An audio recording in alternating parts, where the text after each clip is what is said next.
தெரியல? தெரியாது. இப்ப அதையும் அவங்க கழட்டி கொடுத்துட்டு வந்துட்டாங்க.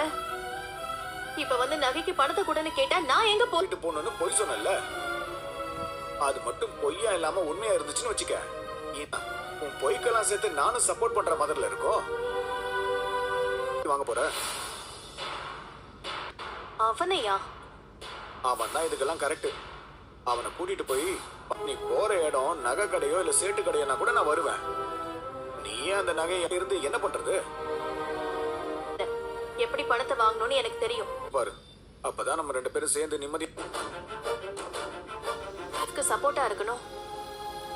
இதே மீனாக்கு இப்படி நடந்திருந்தா முத்து முத ஆளா கிளம்பி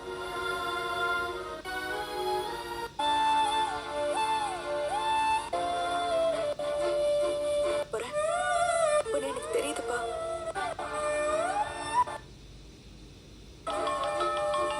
மீதா, நீ என்ன இந்த நேரத்துல போன் பண்ணிருக்க? இருக்கணும். இப்ப முடிவெடுத்தாச்சு. அப்படி முடிவெடுத்துட்டா அதுக்கான தைரியம் புரியுது. அப்புறம் பாத்துக்கலாம். அக்கா, நாளைக்கு நீ வந்த வாழ்க்கை உனக்கு கிடைக்கணும் கூடாது. அதனாலதான் நான் இதுக்கு சம்மதிச்சேன்.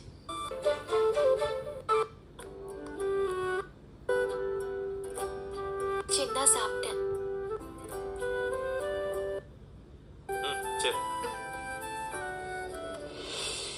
எங்க அப்பா இருந்திருந்தா சீதா ஆசைப்பட்ட வாழ்க்கையை அவர் அமைச்சு கொடுத்திருப்பாருன்னு அவன் நினைக்கிறான்.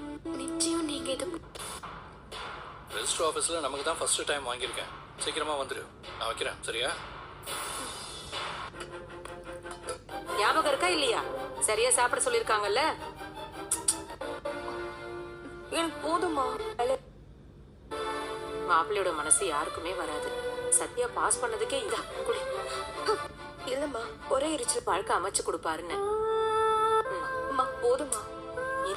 இல்லம்மா, என் மேனேஜர் காலையில் வேலை இருக்காண்டா. டைம் ஆயிடுச்சா? வா, நான் உன்னை டிராப் பண்றேன். வா. ஆமா சீதா, சத்யா கூட போயிட்டு வந்துறேன். இல்ல, சரி பாத்து போ. கல்யாணம் ஆக போகுது. இல்ல, என் புருஷன் கிட்டயும் சொல்ல முடியல. மீனா, மாலை சூப்பரா இருக்கு. யாருக்கு? நான் தான் சொன்னேன் இல்லைங்க, ஒரு கல்யாண மாலை ஆர்டர். மீனா, நம்ம சீதாக்கு நல்ல மாப்பிள்ளை கிடை. என்ன நான் சொல்றது உனக்கு புரியுதா? மாலையா கல்யாணத்துக்கு கொண்டு போக. இது இப்படி புடிய என் போன்ல. என்ன அப்படி பாக்குற? நீ போற பாக்ஸ் இருக்குல்ல, மறந்துட்டேன். முடிச்சுட்டு நேரம் உங்க அம்மா வீட்டுக்கு வந்துரு. நானும் என் வேலையை முடிச்சுட்டு வீட்டுல. சரிங்க, நான் வரேன். பார்த்து பத்திரமா போயிட்டோம். அண்ணே, நான் வந்துட்டு இருக்கேனே. நீங்க மறந்துட போறீங்கன்னு தான் கால் பண்ணேன். ஏண்டா இடத்துல கூப்பிட்டுருவாங்க. உங்கள் அக்காவை காணோம். தெரியலையே.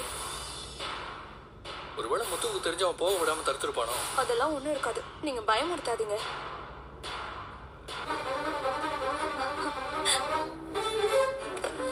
வாக்கா, உன்னதான் காணும்னு பாத்துட்டு இருந்தோம். இருக்கும். ஒரு மாதிரி இருக்கு.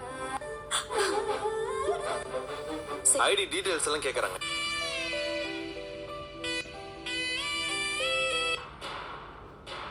வந்துட்டேன்டா. பக்கத்துல வந்துட்டீங்களா? ஆமாடா. சரி வாங்க, நான் இங்கே வெயிட் பண்றேன். வந்துடுறேன். மாலையை கொடுங்க.